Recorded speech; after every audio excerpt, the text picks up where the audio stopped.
Pinagbawalang pumarada sa Rizal Avenue ang delivery trucks dahil sa overstaying at nag-iiwan daw ng basura sa gilid ng kalsada. Narito ang report. Nakatanggap ng reklamo ang lokal na pamahalaan mula sa mga negosyante kaugnay sa mga basurang iniiwan ng mga delivery truck na pumaparada sa gilid ng kalsada sa Rizal Avenue sa Mangaldan, Pangasinan.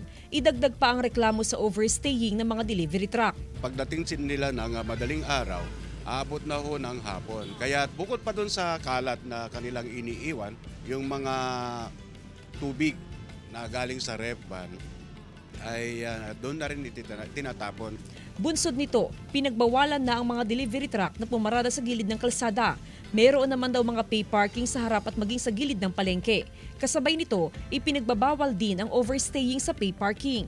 Ibig sabihin, limitado lang sa isang oras ang pagparada ng isang delivery truck. Ang pay parking po kasi drop and go lang po yun, ma'am. Hindi po yung overstaying dahil para makasunod din yung mga ibang magbabagsak ng kanilang goods.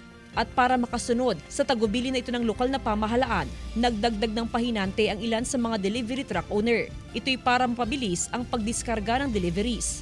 Bali po, binibilisan na lang po namin yung delivery ko lang sa may market po. Panawagan ng LGU sa mga delivery truck driver na maging responsable rin sa kanilang mga basura. Nakabantay ang poso sa Rizal Avenue para mamonitor ang mga delivery truck sa bayan. Kasama si Jing Dakanay, Jasmine Gabriel Galban, One North Central Luzon.